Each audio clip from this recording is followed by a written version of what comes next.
Thank you so much for coming. My name's Laura Levin, and I'm Director of Sensorium, the Center for Digital Arts and Technology.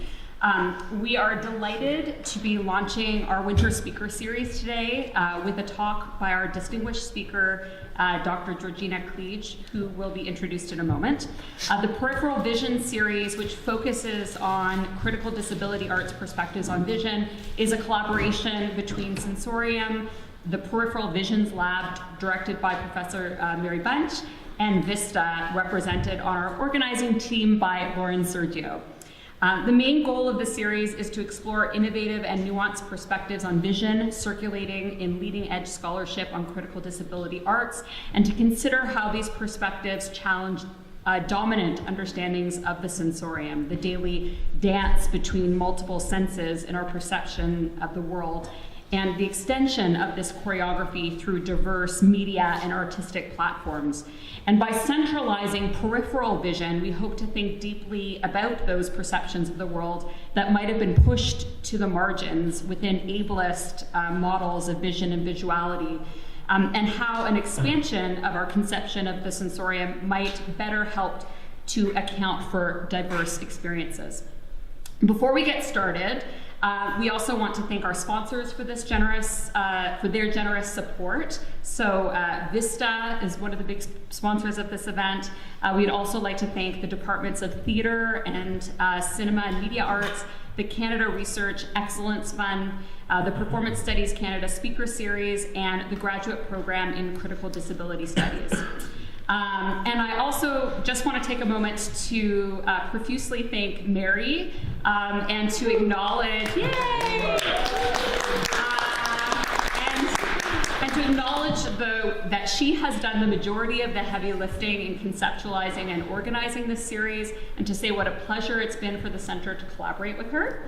And I also want to thank Lauren Sergio from Vista for brilliantly helping to bridge AMPD and vision research in other disciplines outside of the faculty, and for being just by far the most hilarious committee member on any organizing team. She's my model for the stand-up comedian academic.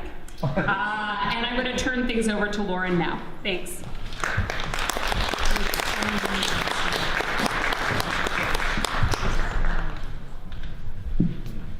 All right, thanks. Thank you, Laura. Yeah, no pressure now. I feel like I have to do some sort of a shtick, but if you want a joke, I could give you a joke. Yeah, so thank you on behalf of, I'm a member of the Vista Leadership Committee, and thank you on behalf of Vista for coming here today. We're super stoked to launch this series with the Peripheral Visions Lab.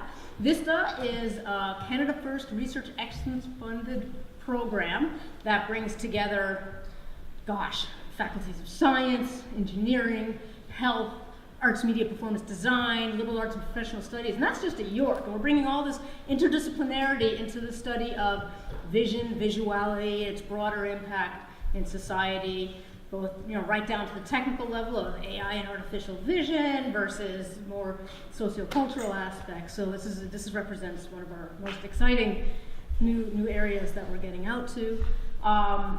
It's a program, again, that has a lot of funding for trainees and different research programs. So if anybody wants to know anything more about it, just Google YorkU and Vista, and in theory it'll show up. Vista stands for Vision, Science to Applications, and that's a very broad sense. So again, thank you all for coming, and yes, I can tell jokes after.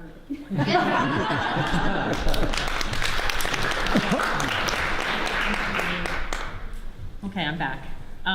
Before I introduce Professor Georgina Kleege, I also just want to thank our ASL interpreters who are here with us today, David Kalenda and Ryan Kraft, who will be providing ASL interpretation for the first 20 minutes, and then if there's people who need interpretation, they will continue from there. But if it's evident that there's nobody here who needs ASL, they'll sit down and enjoy the talk with the rest of us. And if you happen to require interpretation, and just give a signal to the interpreters if they don't already recognize you, just to let them know to take it back up again. And with that, I will introduce Dr. Kleege.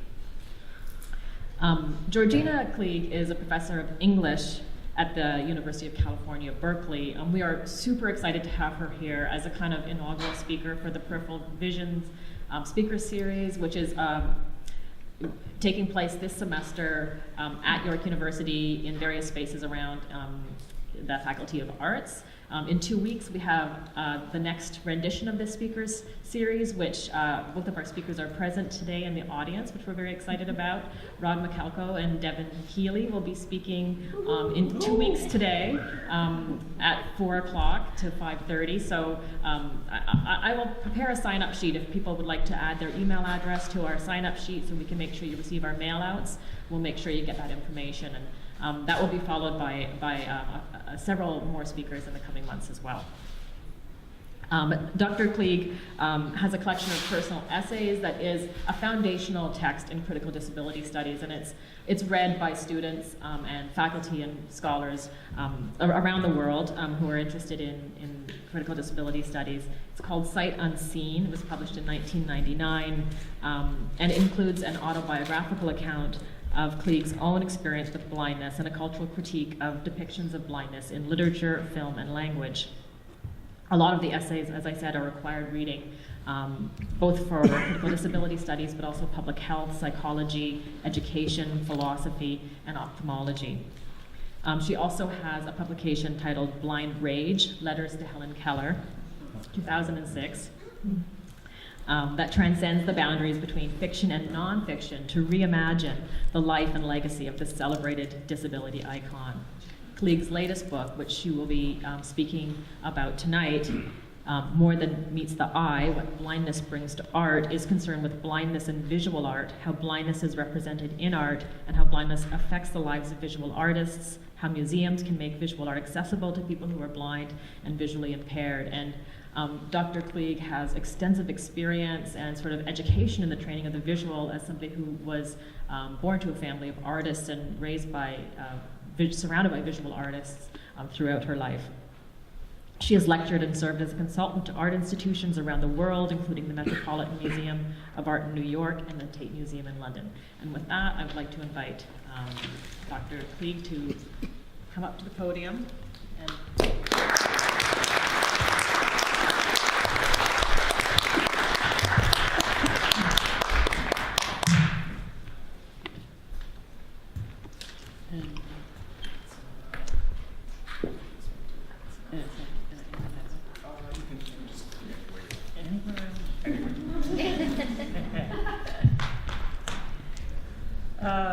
Thank you to Mary for that introduction. Thank you for the series of introductions. Is this amplifying correctly? Yeah, my height challenges me. How's that? Great. Great. Okay. Well, thank you for the kind introduction, and thank you all for coming out. And thank you to the interpreters for providing access. And I'll invite the interpreters, if I talk too fast or you want me to spell something, feel free to interrupt me. Just yell. Okay. Okay. My title here today is Blind Self-Portraits, Remaking an Image of Blindness. I'll be talking about blind and visually impaired artists. This is not a survey of all the professional blind and visually impaired artists working in the world today. I'm interested really in a very small group of artists who have work that falls into the category of the self-portrait. So work that is specifically referencing blindness and often seems to be commenting on traditional or stereotypical understandings of blindness. Did that change? Yep. Okay. I may call upon you from time to time to tell me what's on the screen. This should be the cover image of my new book that Mary mentioned. More Than Meets the Eye, What Blindness Brings to Art. And the material that I'll be speaking on today comes from the final chapter of this book. And I will be talking about the cover image that's on the book later in the talk.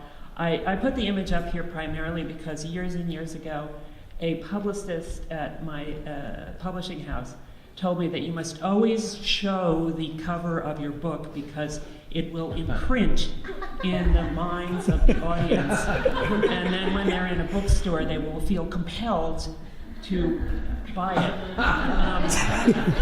And I don't know how this operates in the world of online bookselling, but I sort of like the idea of people sort of running like lemmings to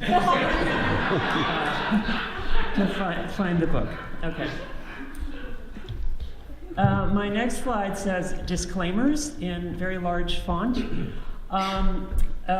This is the occasion in the talk. I think this is standard in academic discourse where speakers announce that they're talking on a different topic than what appears in the conference program, and they're not talking about. Anyway, but what I'm offering a disclaimer here is I'm using PowerPoint today. I consider PowerPoint to be assistive technology for sighted people. If I knew I was speaking exclusively to blind people, I wouldn't bother. Okay. In fact, I could do this in the dark, save the university a few pennies. But I know that sighted people require. Some do. Require images, something to look at. Okay. Now, don't get me wrong. Some of my best friends are sighted people. I have many family members who are sighted people. Or to use the term that I think is more sensitive nowadays, people who experience visual dependency. There may be some in this audience who identify with this community. And some of these cases are severe. So the severely visually dependent, or the SVD community. But have no fear, I'm here to help. So I will be showing images so that you will have something to look at. To the blind people in the audience, I will be describing these images, mainly to point out what are relevant features to what I'm talking about. This poses a certain dilemma for me because I'm talking about work which is not, for the most part, is not necessarily accessible to me. So my descriptions are based on a compilation of descriptions from other people. So I rely on the testimony of others' eyes. And so from time to time I'll be talking about descriptions where there's some ambivalence or some dispute among my informants about certain qualities here. Okay.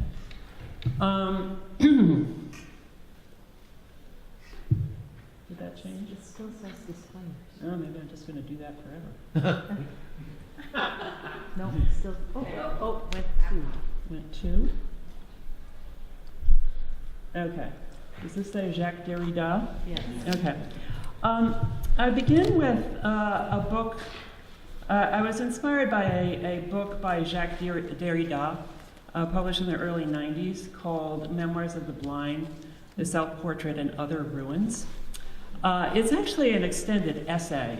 It was a essay to accompany an exhibit at the Louvre. And basically, and here I am really simplifying and paraphrasing his observations. But he began with the observation that there was something in common. He observed something in common between images of blind people and self-portraits. Okay. And basically, what the commonality that he observed was that in both cases, There was something about the eyes and something about the hands, okay? That he noticed that in both cases, the eyes were pointed in one direction and the hands were pointed in another direction, okay? And he explains this in that in depicting blindness, in representing blindness visually, blind artists had to find a way to show blindness, because blindness is not always visually apparent. That a lot of times a blind eyeball looks exactly like a sighted eyeball. So what is an artist to do? Okay, so the artists developed a kind of language of gesture, the gesture of blindness, which is to reach ahead of them into the presumed darkness while their eyes are aiming in a different direction. Okay, in self-portraits, there's a similar arrangement where the artist is often depicted looking out at the viewer while their hands are in a different direction, drawing or painting on a sketch pad or easel. And I'll show you some examples in a moment. But before I get to that, I'm going to take a brief pause with the figure I refer to as the hypothetical blind man. And the hypothetical blind man is, the history of philosophy, the history of theory of mind, has often relied on an image of blindness, or the man born blind, as a prop to hold up theories about consciousness. Okay. The hypothetical blind man has two characteristics that are very important. One is that he must be totally congenitally blind. Okay, that if these thought experiments that philosophers like to work with are to work, you have to have a blind man who's born totally with absolutely no vision whatsoever.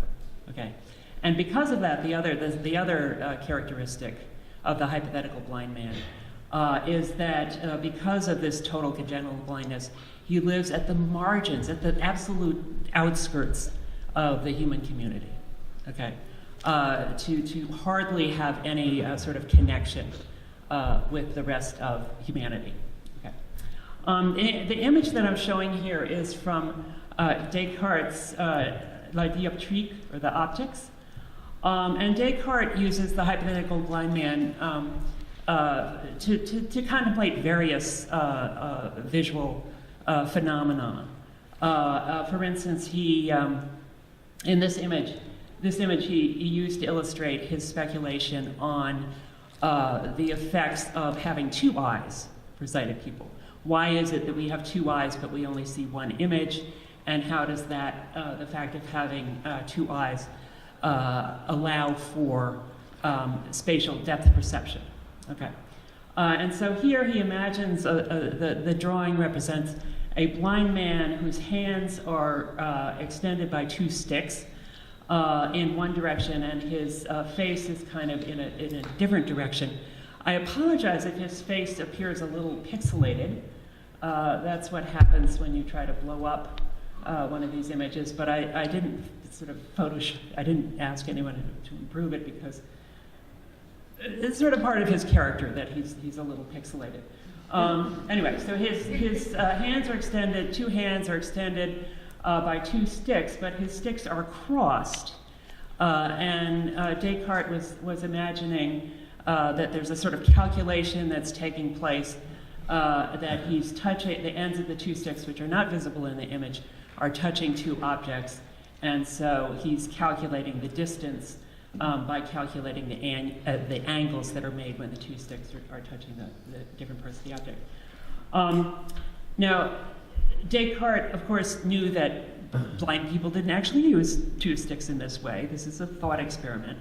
That blind people use their canes for navigation, and it's clear that this blind man is going nowhere because he has a dog whose leash is attached to his the belt of his somewhat ragged medieval costume, and the dog is fast asleep, so the dog knows that no navigation is taking place here. Okay, so this is an image of blindness, totally congenitally blind and living at the margins of society. And this image holds, even though, did that change? Nope. Okay. Even though the condition of total congenital blindness is relatively rare, occurring by some estimates in only 3 to 8 births in 10,000. Okay.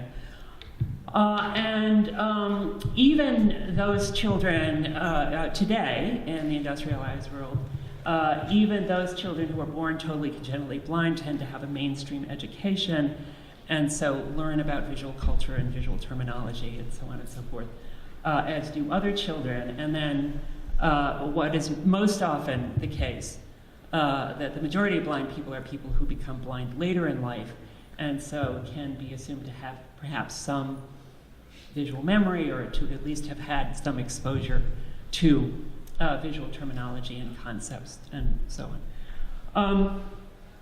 But this idea, when you say the word blind to your average person on the street, this figure, this idea of total congenital blindness and sort of weird, alien, outside of human kind, is the one that comes to mind.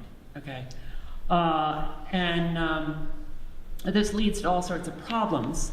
Okay, not least of all for blind people themselves, particularly people who have recently acquired blindness and suddenly are fearful that they're going to be perceived in this manner, and may refuse the label of blindness for that reason. And it's understandable. I mean, look at him. Okay.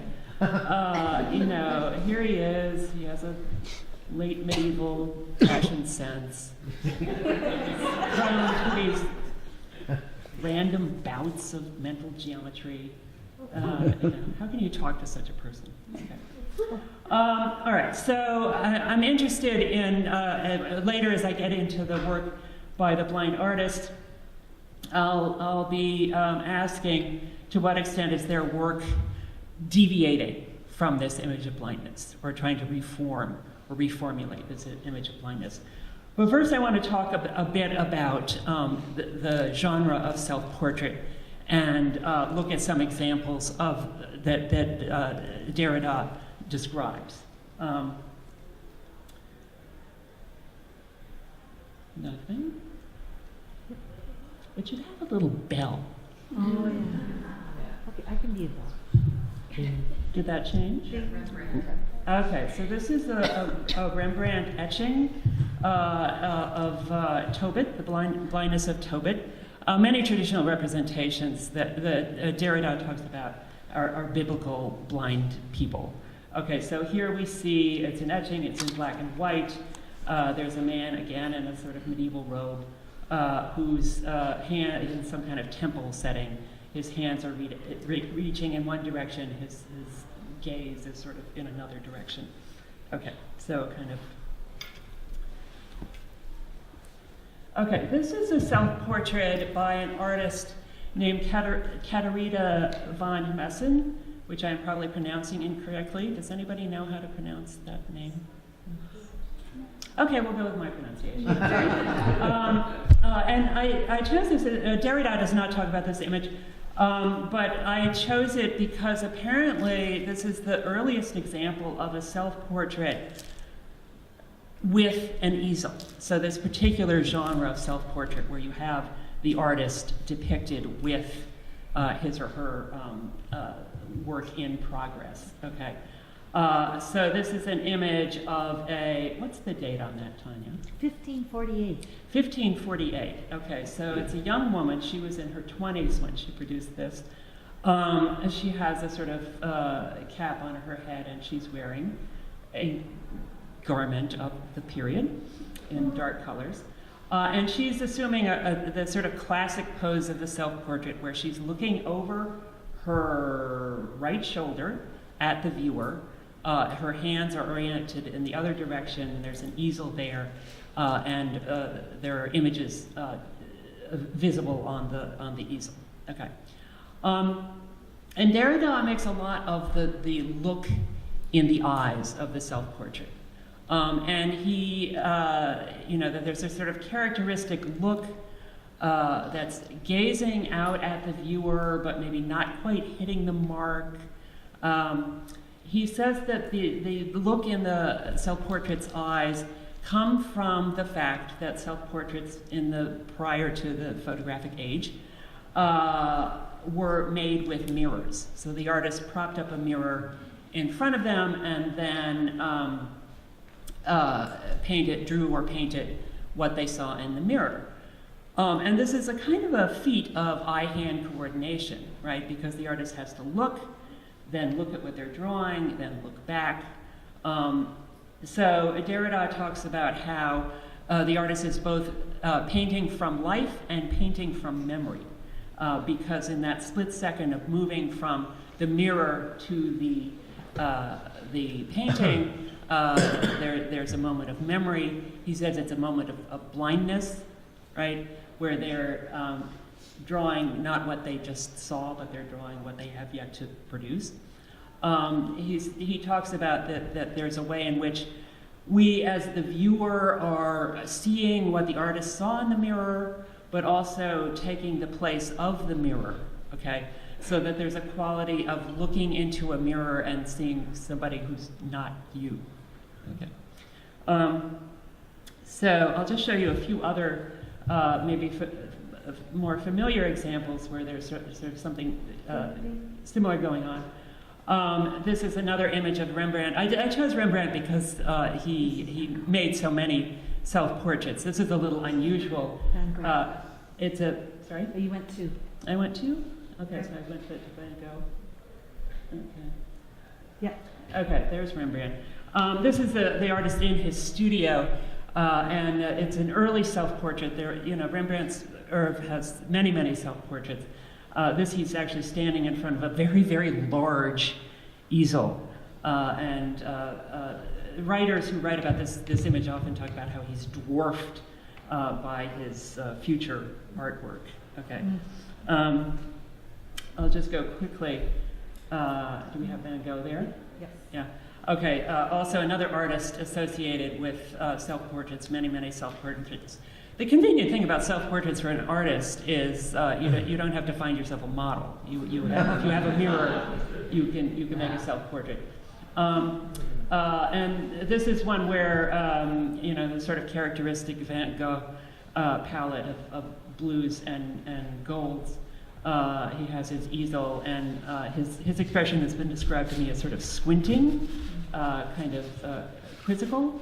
And many people who are describing these images to me have talked about how the look, people often look either surprised, startled, maybe resentful, maybe hostile, interrupted in something. And so I understand it to be an image of the artist caught in the act of being an artist. Okay. So I want to now turn to another image of blindness, but this one from the 20th century, so not something, Derrida was talking mainly about works in the 17th, 18th, and 19th century, but here's a 20th century example. Is that Picasso? Yep. So this is Picasso's The Blind Man's Meal, 1903. When I ask people to describe this image, actually when I ask people to describe any image, often my favorite question to ask is, where does your eye go first? Because I'm interested in what makes a work of art eye-catching. What catches the eye? There's a violent metaphor. Here are my eyeballs. Catch. Okay, but that's the way people talk. Okay. Anyway, with this image, what 90% of my informants say it goes to the hand. The man has his right hand extended to the right, to your left, and then the other 10% say. What they look at first is there's a jug there on the table, a pitcher. that attracts their eye.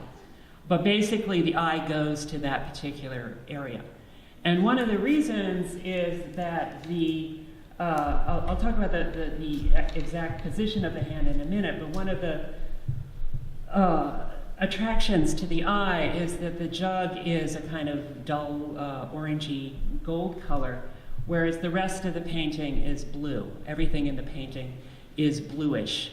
So the background is blue, the man's garments are blue, his hat is blue, even his skin has a kind of bluish cast to it. This is part of Picasso's blue period.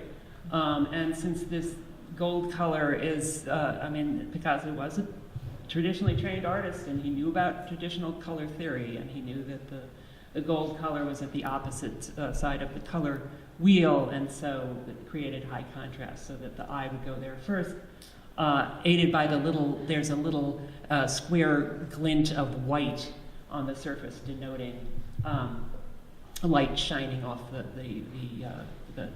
surface there. Okay. But his hands, okay, so it's a question of how Picasso's how is he going to make the man's blindness show? And the way the blindness show is in this gesture, which is a little bit different from others that we've seen so far. The man is extending his hand, his wrist is bent at a kind of 45-degree angle, which is a kind of a funny way to reach for something. His shoulder is hunched forward, his head is lowered, he's kind of contorted in an unusual way, okay? Most sighted people who would reach for a picture would reach with their hand, their pinky down, their thumb up, as if they were going to shake hands with it, right? And so he's doing something different with his hand. And so then my informants say that they almost instinctively then look from his hand, that's odd, up to his eyes, okay? And his eyes, I have many, many conflicting descriptions of what his eyes are doing. They're very deep set. His brows are overhanging. And people find it hard to say if his eyelids are lowered or if he's staring. There are many, many conflicting descriptions. But it's clear that his eyes are not looking at his hand. They're not necessarily looking at the empty plate in front of him or the round of bread in his other hand. Okay. So, there's a sort of overall, again, this idea of this play between eye and hand, an image that makes you look and then look again to try to understand what's with this fellow. And then there's this overall blueness, okay, which is a dark, kind of grayish, mournful blue. The man has the blues, okay. Somebody described the blues here as the colors of denim, which I rather like because it also denotes texture. That new denim is sort of rough and hard to the touch, and the lighter shades are sort of soft, worn out. Okay. So the question that I wanted to ask is, okay, so what if you have a self-portrait of a blind artist?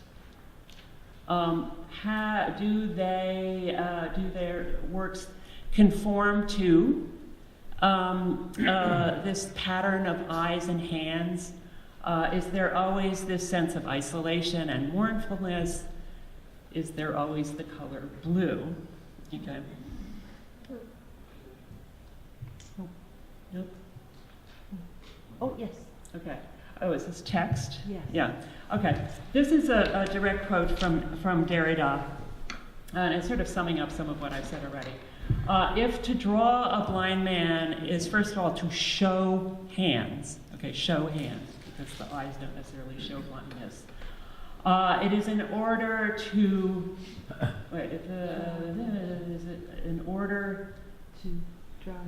to draw attention to what one draws with, the help of that with which one draws. The body proper, corps proper, as an instrument. The drawer of the drawing, the hand of the handiwork. of the manipulations, of the maneuvers and manners, the play and work of the hands. Okay. So Derrida goes on to elaborate on this and to say basically that the artist in depicting the blind man is drawing attention to the hands, which are actually the instrument of his own artwork, right? And so by extension, the portrait of a blind man is also a self-portrait. There's something self-reflexive about a portrait of a blind person. Okay, and so to make this point, I've put the blind man's meal that I just described next to a self-portrait of Picasso from 1907, so approximately the same time period. And actually in the same palette, but whereas the blind man is predominantly blue, Picasso's in the more orangey gold range. And I chose this self-portrait of Picasso because his eyes are very prominent. And in photographs and other accounts of Picasso, he's always described as having very disproportionately large eyes. And so if the blind man is all hands, the artist then is all eyes. Okay. So now we're going to get, as I said, what happens when the artist is blind? Do we see these same patterns repeat? Are there other things that happen? Okay, so I'm gonna look at artists in a variety of genres. I'm gonna start with photography. I'll be talking about painting, sculpture, film, and performance art, social practice art. Okay, so artists in all those fields. So I'm gonna start with the photographers. And I'm gonna start with, is that an image? Okay. What is not necessarily an expected self-portrait, but it makes the point that I want to make. This is by an artist who's actually a Berkeley-based artist, so somebody who lives near me, named Alice Wingwall. She was and the majority of the artists I'm going to talk about are people who had a professional art practice and then lost sight. And so a lot of their work is about finding ways to adapt to sight loss. Okay. Not all of them, but most of them. She was a professional photographer, primarily interested in architecture, in photography of architecture. She was an architectural historian. In the 90s, she began to lose sight due to retinitis pigmentosa. And she did a series of photographs with her service dog, her new service dog, whose name was Joseph, where she went to favorite architectural sites around the world and photographed them with the dog and so on and so forth. So they have an autobiographical, if not necessarily a self-representational element to them. This is called Hand Over Dog, Joseph at the Temple of Dender. The Temple of Dender is, as many of you may know, an Egyptian temple that was transported from Egypt to the Metropolitan Museum in New York. And there's much to say about that, but, and they built a whole wing to house the temple, okay? And so in this image, which is a color photograph, we see the temple in its New York City location, in the sort of mid-ground of the photograph. In the nearer mid-ground, we see museum visitors sort of walking to and fro. And in the foreground, we see Joseph, who is a golden Labrador, who seems to be seated, and he's looking off to your right, where there are large windows in this space. And in the closest foreground, we see the artist's hand pointing, lined up to point towards the doorway of the temple. Okay. And why I bring this image here is because we have hands, right? The artist's hand is showing. And the dog is, the question the viewer asks is, what is this dog doing in a museum? The only dogs that are allowed in museums are service animals, and therefore with the hand and the dog, the artist brings her blindness into the image. She's also, I think the image, the photograph also partakes of various genres of photography. It's both, the sort of serendipity of, a street scene or, nature photography. But the pointing hand, I think, references conventions in medieval and early modern art where there's a pointing figure, a figure often pointing out Christ or some saint. There's the important person to look at that person. As a part of this. It also, I think, Wingwall's work is often very funny. There are sort of visual jokes in her work, and I think this kind of debunks the popular misconception that the dog does the seeing for the blind person, because although she's pointing towards the temple, the dog is looking in the other direction. Okay? So the dog isn't interested in the history of architecture.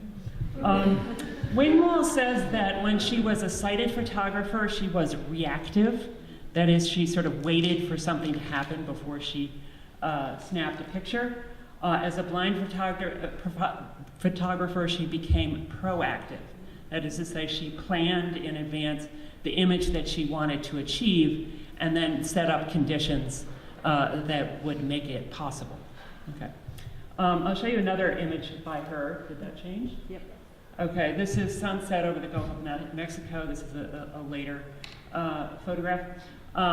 As the title indicates, it shows a sunset over a body of water.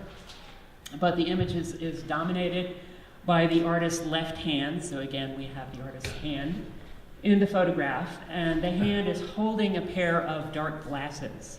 Okay, and the sunset is kind of framed within more or less framed within one of the lenses of the glasses. And there's a sort of swooping ribbon attached to the glasses, as if, these glasses were strung around her neck.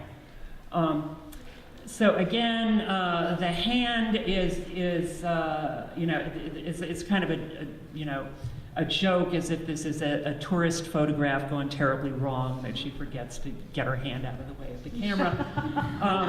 But the sort of careful framing of the composition of the image maybe disputes that interpretation. It could be said that the color distortion of the sunset through the dark glasses and the sort of sense that she's just ripped off these glasses is maybe expressing a wish to get rid of the blindness, to take the blindness off, so that she can re-experience this iconic image of natural beauty. But also, I think the lenses, in a self-reflexive way, draw attention to the art of photography and how lenses can manipulate and possibly distort images. Okay. I'm going to move on to another blind photographer. It should say John Dugdale. Yes. Okay, John Dugdale. This image is called Spectacle. Dugdale was a fashion and fine arts photographer before he became blind. This is an image, a more classic, face shot. If we think of self-portrait, we think of that. Mostly his head, a little bit of his shoulders. What's unusual about the image is he has glasses over his eyes, and then another pair of spectacles pushed up on his forehead. And the light glinting off of those lenses suggests the curvature of the lenses and rather significant magnification. Okay. Some of my informants tell me that on those images you can see a reflection of what's in front, that is to say, facing the artist. So in some sense, what he would have been seeing if he could see. But the lenses, I think, it is similar to what Wingwall is doing with her sunglasses, are, he's showing his blindness, showing his lost sight through this depiction of the assistive lenses that he uses. But the image also, you will notice, those of you who can see, has a blue cast to it. Dugdale's work often references the history of photography, so this is a cyanotype, which is quite an early photographic developing process that he adopted to detoxify his practice. Showing this image in this enlarged form is kind of a distortion because cyanotypes are small format, they're small square format, and so they're sort of best perceived held in the hands, which gives them a kind of intimacy, and also a kind of the feel of looking at early photographs like daguerreotypes. Okay, one more blind photographer. This should be Kurt Weston. Okay, Losing the Light. Weston was also a fashion photographer, and he did a series, as he was losing sight, he did a series of images of himself, self-portraits, where he replaced his camera with a flatbed scanner. Okay, so he used the scanning technology to take images of himself. Here, his face is pressed up against the glass plate. The glass is smeared with a sudsy liquid, which is actually dishwashing liquid. So there are sort of horizontal streaks, which to some viewers make it appear as if his face has been sort of slid across the surface there. His eyes are closed, his hand is pressed up against the glass as if fending something off or breaking his fall. Okay. In an interview I did with him, he talked about achieving the very black background here. It's a black and white image, but he was in earnest to get that sort of intense black background. The image many people find is disorienting. It's hard to know if we're looking at him pressed up horizontally against the glass or vertically. There's something violent about the image. There's a sense of, is he replicating sort of the floaters of visual impairment? Is something else going on? But like Wingwall and Dugdale, he too is sort of drawing attention to the photographic process. In this sense, drawing attention to the fourth wall of the photograph, where his face is right up against the wall. As with the Picasso painting, there's something eye-catching. The viewer is momentarily disoriented. What am I looking at here? Look again. Perhaps simulating the artist's own experience of the disorientation of lost sight. Okay. I'm moving on now to Sarji Mann. Okay, good. So to a different genre, to a painter, blind painter. Sarji Mann, whose dates are 1937 to 2015, he was an artist who had always had impaired vision. He had impaired vision throughout his life. He had many operations and treatments that would sort of alter his vision, and until he became totally blind at age 68. But in interviews, he said that he had a long apprenticeship of adaptation to blindness. Okay, so that over his lifetime, he had adapted his artistic practice to his lost vision.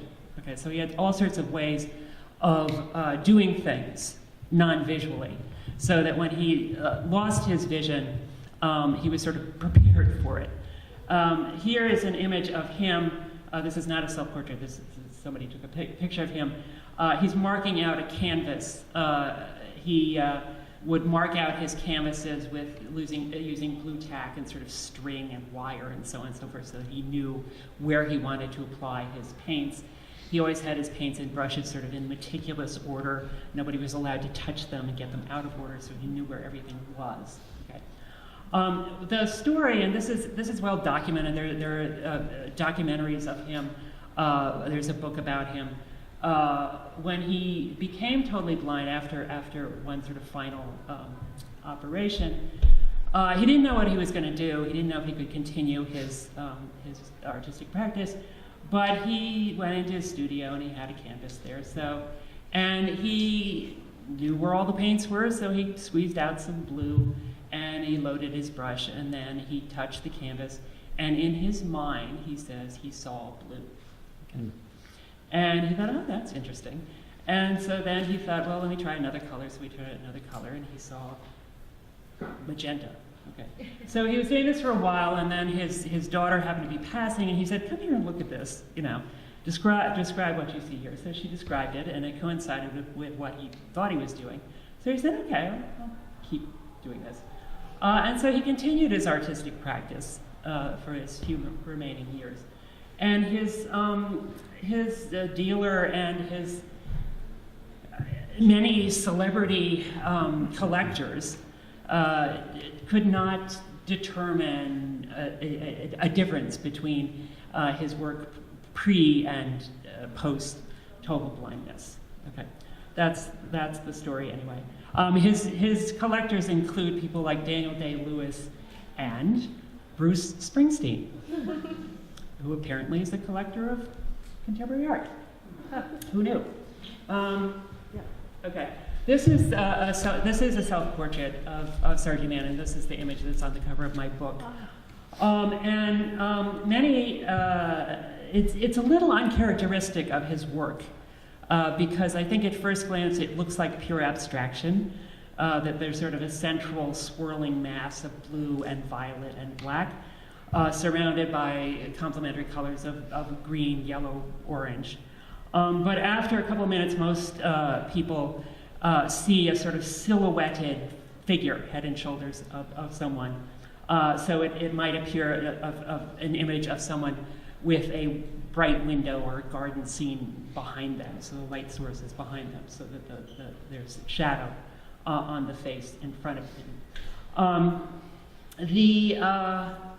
The blackness around the face area, people interpret it in a variety of ways. Some people see it as if that he has a veil over his face. You can sort of discern features of his face, his nose. There are sort of eyeglasses protruding off the side of his face, his ears.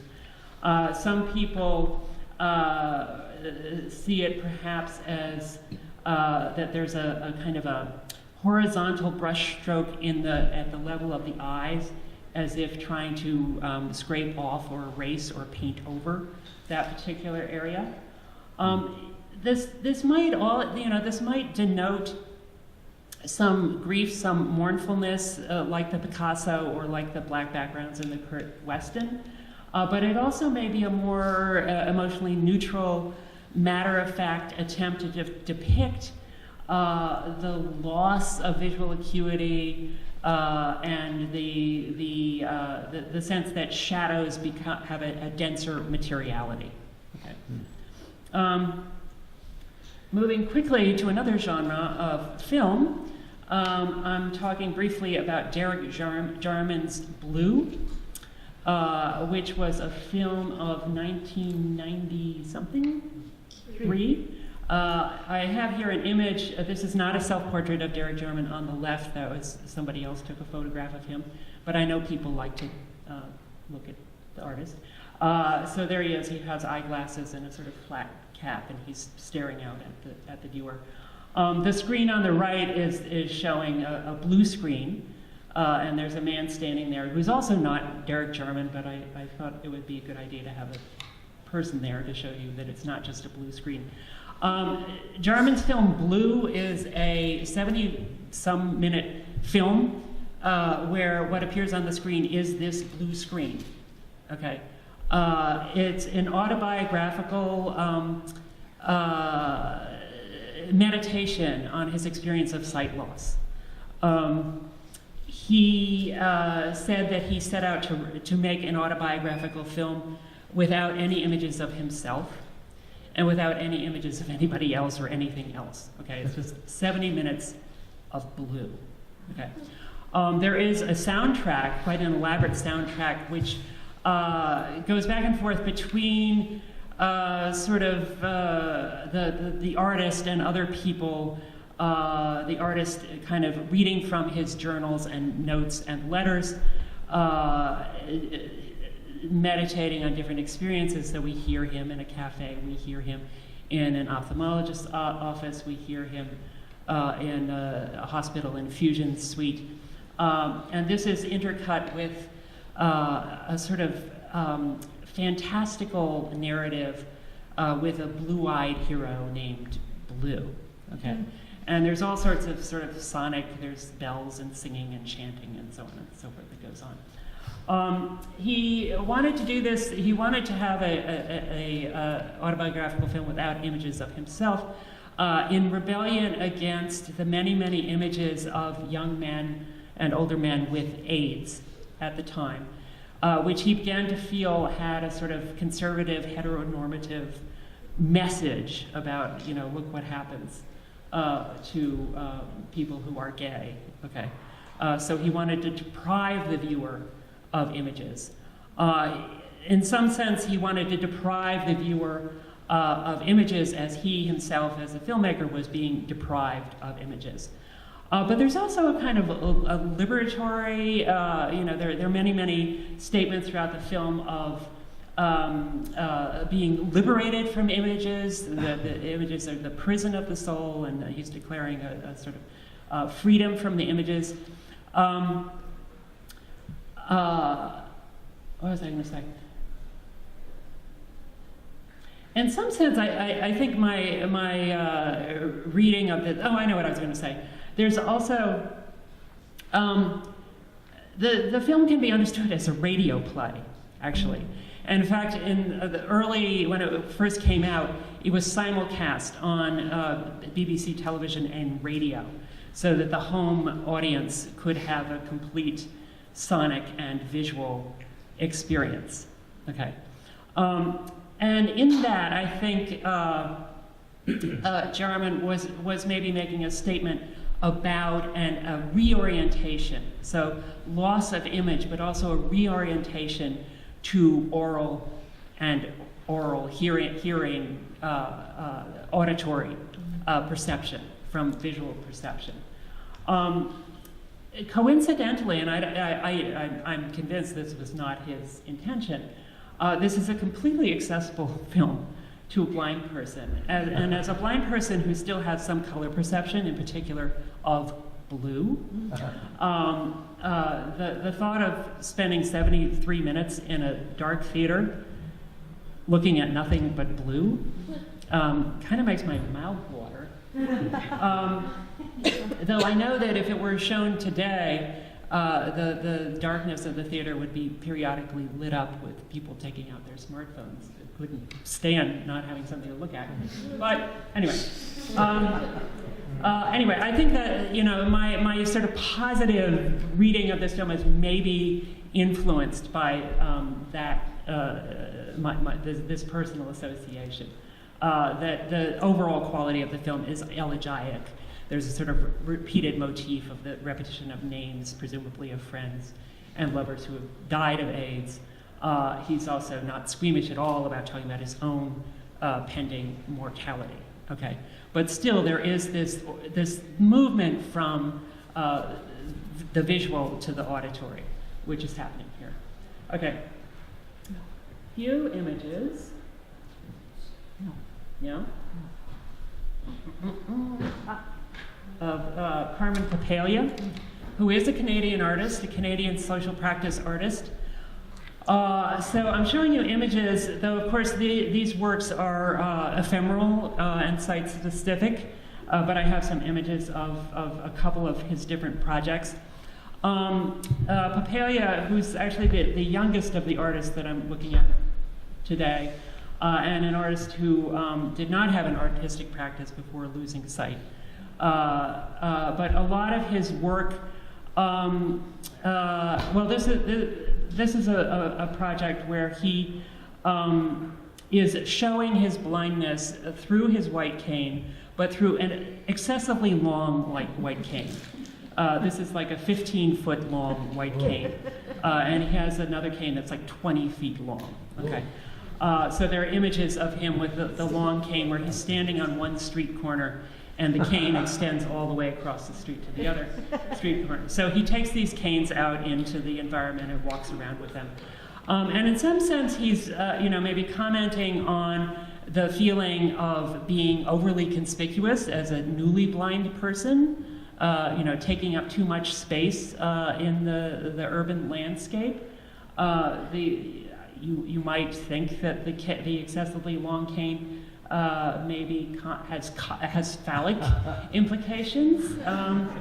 Some overweight. Okay, I see that we appreciate that interpretation. Okay, moving on. I don't need to explain that. He also has a project where he replaces so he's interested in navigation, right? And he's interested in blindness in terms of a social, social interaction. So here he abandons the cane and adopts instead a marching band. Okay, so he is here. He's in the midst of this marching band, and they're all in their uniforms. And he's central. He always wears a hat. That's how you can tell that it's him. And often a vest. He has dark hair and pale skin. I asked him why he always wears a hat, and he says, my mother asked me that question because she thinks I shouldn't cover up my beautiful hair. So we know that although we can't see it, he has beautiful hair under the hat. Anyway, but there's video of this project, which is really quite hilarious, because the marching band, without any verbal prompting, kind of spontaneously improvised a score to communicate to him when he was coming to an obstacle, when he needed to step up or step down. And they sort of march around different neighborhoods, and they get onto a bus, and they go into a sandwich shop, and so on and so forth. And it's really quite wonderful. It's different from many of the images that we've seen so far because, rather than the blind man in isolation and in sort of grief and mourning, he's a parade. Okay, and speaking of parade, did that switch? No. Yeah. Okay. This is a project called the Blindfield Shuttle, which is also site-specific ephemeral work that he's done in many, many locations. And what he does is he gathers together participants. He leads with his cane. It's an ordinary length cane. And everybody follows behind him, placing their hand on the shoulder of the person in front of them. And people who can see are asked to close their eyes and follow him. This might sound a little bit like simulation exercises, where sometimes charity organizations ask people to don a blindfold to understand and empathize with blindness. But really, in the talkback sessions that follow these events, what people talk about is trust, right? And also learning to recognize the environment proprioceptively, that is to say, sort of full body tactile and haptic perception. Auditory, recognizing auditory landmarks and so on and so forth. So a reorientation of sensory perception. This image I like because there are probably about 24 people behind Papaya, and they go back in the distance, and then they're turning a corner. So there are quite a few people behind him. And to the right, your right of the image, there's a man dressed in some kind of guard uniform or official uniform, who's looking on with an expression of, what would you call that? Surprise, consternation, perplexity, curiosity. Anyway. Now, as a social practice artist, the documentation of Papilla's work was always either photographic or videographic, so that in gallery exhibitions there would be these types of photographs and there would be videos. And this started to bother the artist because work that was produced by a blind artist was not necessarily accessible to blind people, not even to the artist who produced it. So he teamed up at one point, 2012, I believe, with a sound artist named Kai Tolman in an exhibit to do a sonic reproduction of one of these walks. So what the image depicts here is a corridor in a gallery, and there are speakers up at sort of head height, and visitors to the exhibit would walk through, and audio of one of his walking tours would be playing on a loop. So you would have something, a sort of reproduction of the experience that is sort of kinesthetic, auditory, proprioceptive. Okay. My final artist here is a sculptor, British sculptor, named Aaron McPeak. He had, prior to going blind, he had a long career as a designer, lighting designer in London of the opera and ballet. Okay, and he began to lose sight in his late 30s. He continued his work as a lighting designer for quite a while because he was a professional at it, and he knew the formulae about how to light a stage and how to create different effects, which were all kind of technological, but it began to bother him that he could no longer see the gauges and dials that he was supposed to be programming. Okay, so he quit that job, and what do? You go to art school. Okay, and he had kind of dabbled in painting before. He had dabbled in photography and video before, but in art school he took up cast bronze, sculpture in cast bronze. When I interviewed him, I said, Aaron, explain to me how it is that a fairly newly blind person starts an art practice pouring molten metal into molds. Like many artists, when you ask them about these things, he had no good answer for me. It was just, it seemed like a good idea. So anyway, this is he cast in bell bronze, which, if you know anything about metals, has a very, very specific sonic quality. Okay, that's why they make bells out of it. And he was inspired by a gong that someone brought him back from Tibet. Okay, he liked the sound, and so he started casting objects. This is a piece called Once I Saw It All, and it depicts the familiar Snellen eye chart, the eye chart that when you go to the eye doctor, with the large letters at the top and the teeny tiny letters at the bottom. And the title, that claim, Once I Saw It All, he went from being a severely visually dependent person. He could read it all, okay, to a severely visually impaired person. Okay, so there is an element of loss here. Okay, these pieces.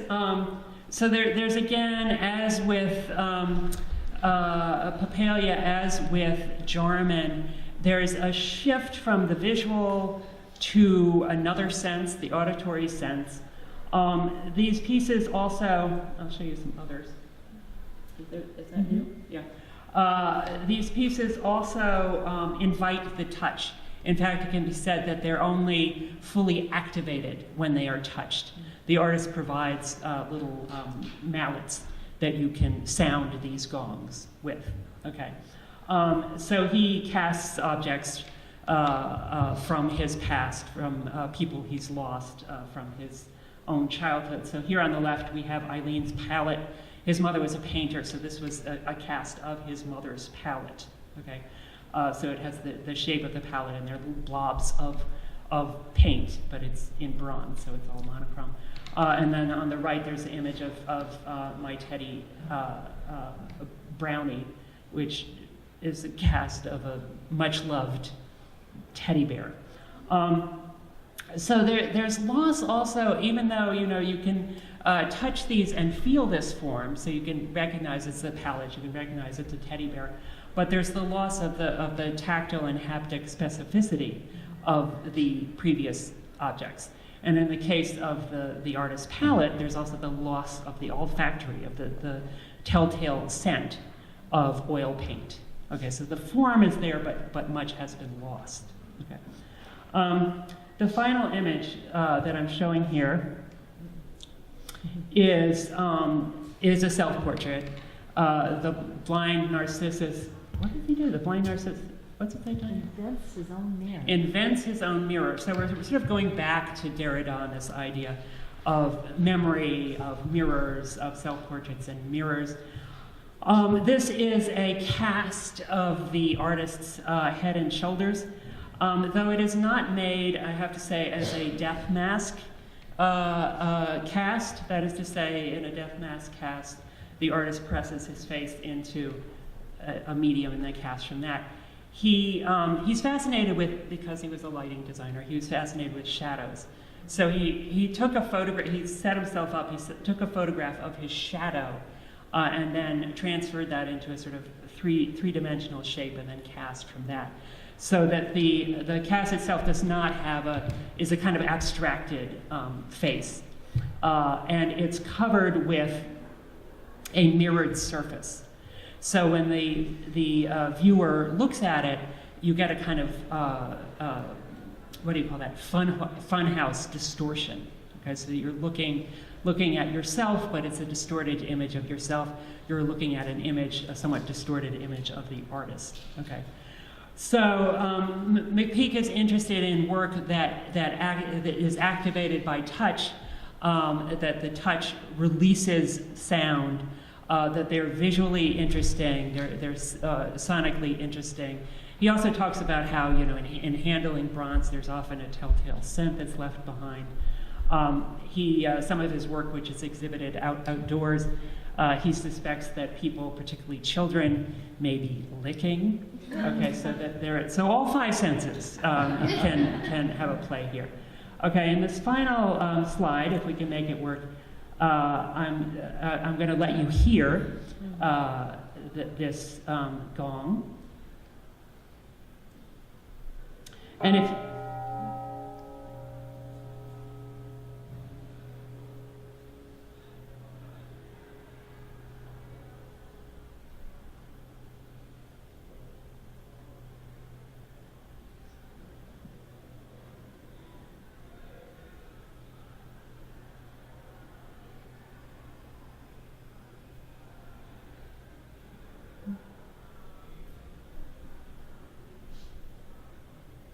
Okay, for anybody who couldn't hear that, you could tell by the amount of time I wasn't speaking how long the tone is sustained. Also, there's a shift, there's an oscillation when you hear it in optimum sonic conditions because it's swinging, right?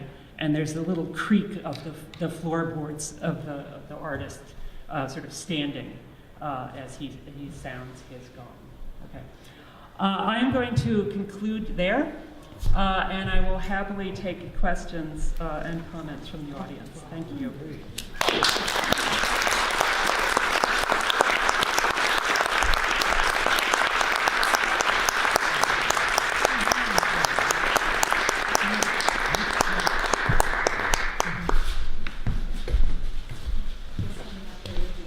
Okay, yeah.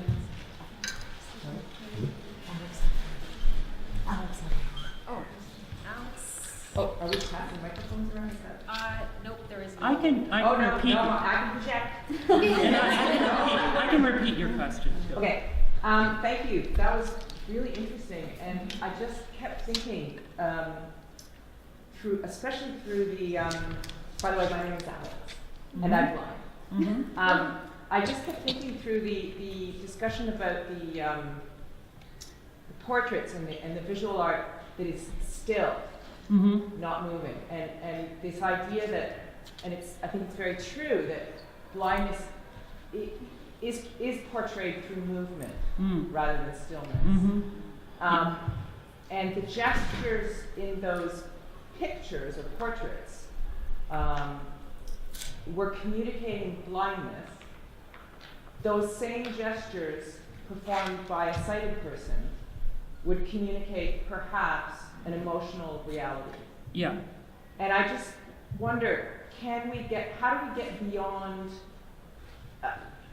sort of the perception that in a blind person a gesture is purely functional rather than expressing the deep emotional landscape that every human has. Mm-hmm. Really, that's what just kept coming up for me. Mm-hmm. So that's my question. That's a very good question, to which I don't know I have a good answer, because I don't know. I mean, it's really thought-provoking because, yeah, I think there's when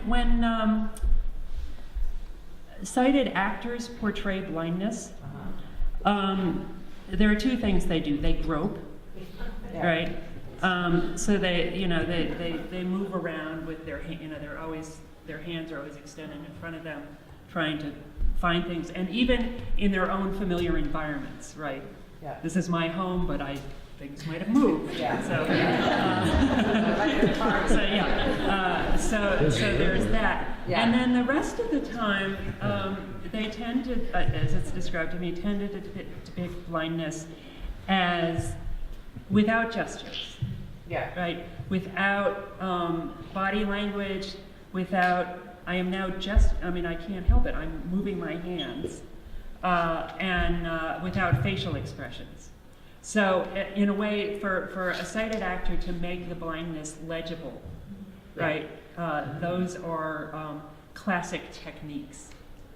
Groping and other, groping is the only mobile gesture allowed to you. So I don't know. I mean, I think the problem is that we, it goes back to the hypothetical blind man, that we want to have this stark distinction between the blind people and the sighted people. Mm-hmm. And I'm inclined to think more of a spectrum of human visual experience. Though even a spectrum I don't particularly like because it has endpoints. So is there a word to talk about a sort of cyclical diagram? But I think that's a really thought-provoking question. That in my book Sight Unseen, I wrote about depictions of blind people in the movies and films, where there's all this groping and so forth. And I would try, at the end of it, I tried to imagine, well, what would be a better way of doing this? And the problem is that if you make a movie of a blind person who's adapted to blindness and sort of knows how to navigate, knows how to do kind of the standard skills of blindness, they don't necessarily look blind, so it becomes, how do you announce the blindness? So I think what needs to happen is the image of blindness outside of the arts need to change, but maybe the arts need to offer different images of what blindness is and how blindness is manifest. Yeah, does that help? I think it's a really, it's one of those things, like you say, it's a big question. Yeah. I've worked in the performing arts, and I think that's one of the reasons I do, is because I feel like there is a potential to reframe gesture and images and humanity when a person is live, moving in a space, and able to speak an internal reality as well as communicate what we know to be or to look like, for lack of a better term, blindness. But it is, even just saying that seems so odd. Yeah. So thank you. Yeah, thank you. What to think about that? Go ahead, Rod. Thanks, it's Rod, Georgina. Just a little bit of what Alex was saying in your response. I kind of, in a sense, noticed that in your description of the slides, similar to what Alex noticed, except I I kind of had a sense of the hypothetical blind man, which incidentally I had before just reading your work, and now the description of the self-portrait or the portraits by sighted artists. There seemed to be a more focus, visually and otherwise, on removing sight from the image of blindness and placing blindness in the image. Mm-hmm. So the hypothetical blind man, the way you described it, there was a tremendous effort on the part of the philosopher, you know, all the way through the ages of making sure we know this person who was always a man, as you said, had no sight, not Yeah. from the beginning, not Yeah. to the end, not ever, Yeah. except once in a while, miraculously, they would, you know, as they said, the blind man regained his sight, but he tell the cube from the, so Yeah. The millennium. some of those things Yeah. happened as well. But it was just sort of an interesting thing. The removal of vision seems to be the Mm-hmm. almost technique of the creation of blindness. Yeah. Yeah. Yeah, I mean, they were sort of operating in this binary system. And I think, you know, that perhaps that's sort of more complex, a kind of a matrix. I mean, one of the things I think a lot about is that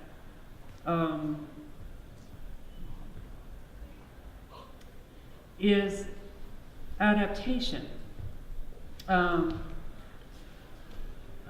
Because I think in traditional understandings of blindness, it's, you know, the reason that total congenital blindness is sort of the ideal is that you don't have the complications of, well, does the person have any memory, and is that sort of distorting our findings here?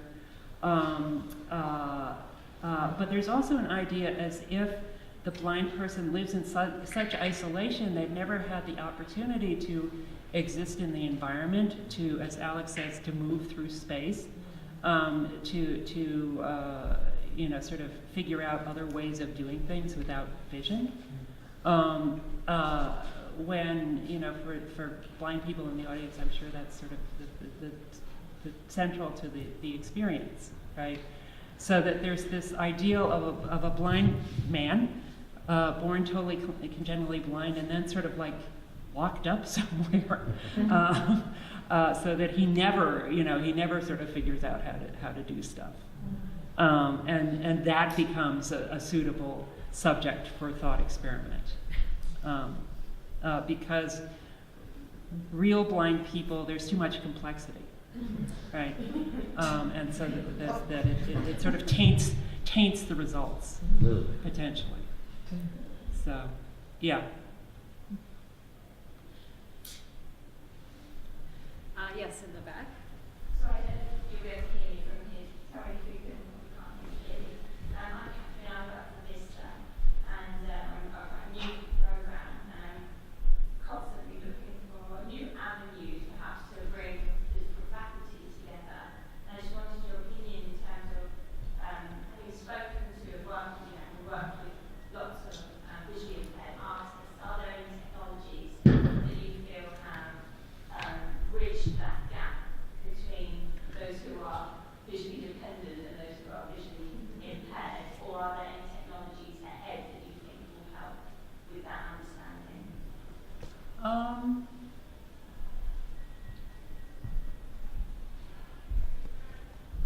Well, in terms of technologies, I don't. Did people hear that question? Yes.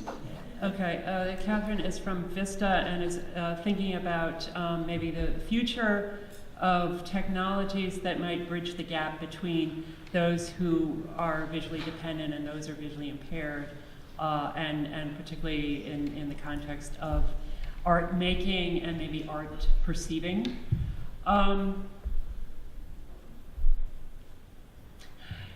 This is maybe a little ludicrous, but you know, it's not an accident that I had 3 different blind photographers. There are a lot of blind photographers in the world, and there are actually quite a number of programs, sort of at museums and different agencies for the blind and visually impaired, of learning photography. that in some sense it might seem that the camera functions as a prosthetic for the eye. And after all, cameras, the parts of, it's not an accident that the names of the parts of the camera are analogous to the parts of the eye, right? You know, that you have the lens and the lens, and you have the retina and the film, and so on and so forth. And in fact, a camera is prosthetic for a sighted photographer, because camera lenses can do things that the human eye cannot, right? But a lot of visually impaired photographers, particularly people with a new vision impairment, appreciate sort of contemporary photographic technologies that allow you to enlarge images and crop images and do different things with images. But I'll give you an even sillier example. On the iPhone, you know, there's a screen reader built into the iPhone that anybody can turn on. I mean, there are screen readers for other smartphones, but I think the iPhone is still the only one where you don't have to add something or pay for something. It's just there. All you have to do is turn it on. If I have that turned on my phone and I turn on the camera and I do like this, it will say to me, face detected. And then it will say face at bottom edge, face at left side, face, you know, all this sort of stuff. And then eventually it'll say face centered, you know. And then I know I can take my picture.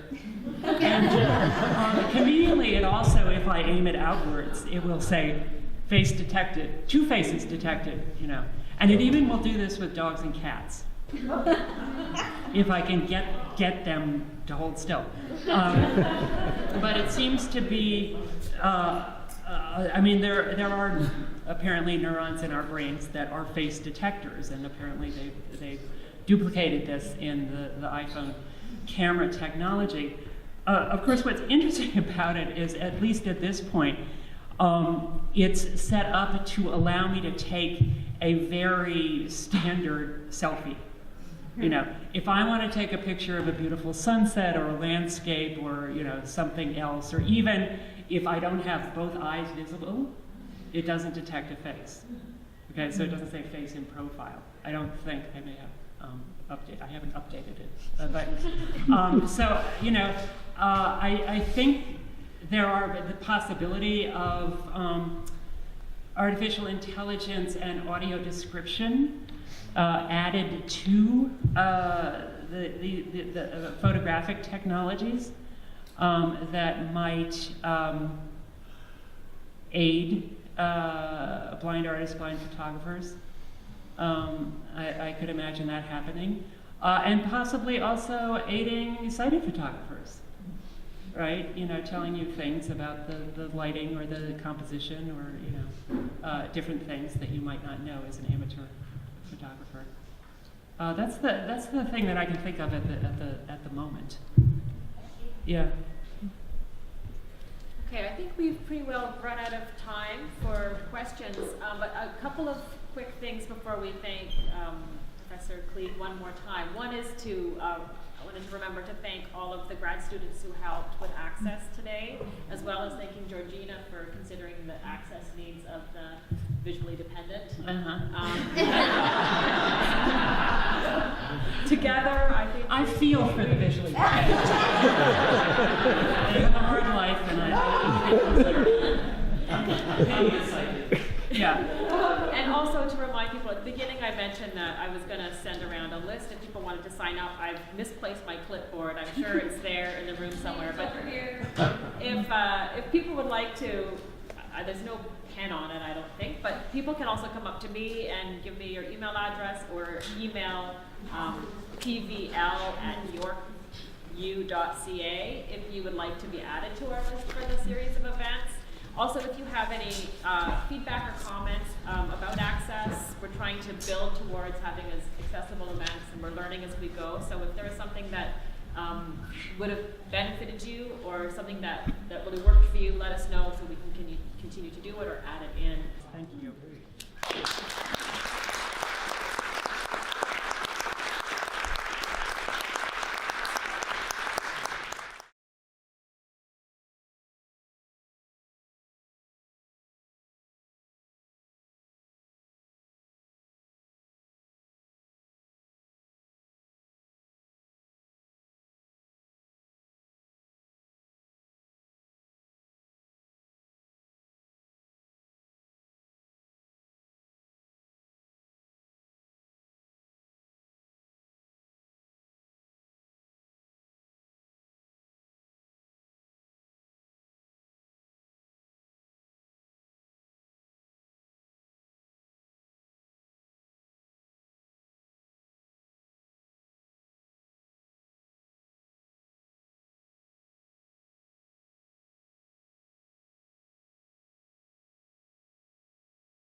Also, to invite people, we're gonna go for about an hour over to et al. We'll probably move there as a horde. So, What's at all? et al. Is the grad pub Oh, sorry. at York.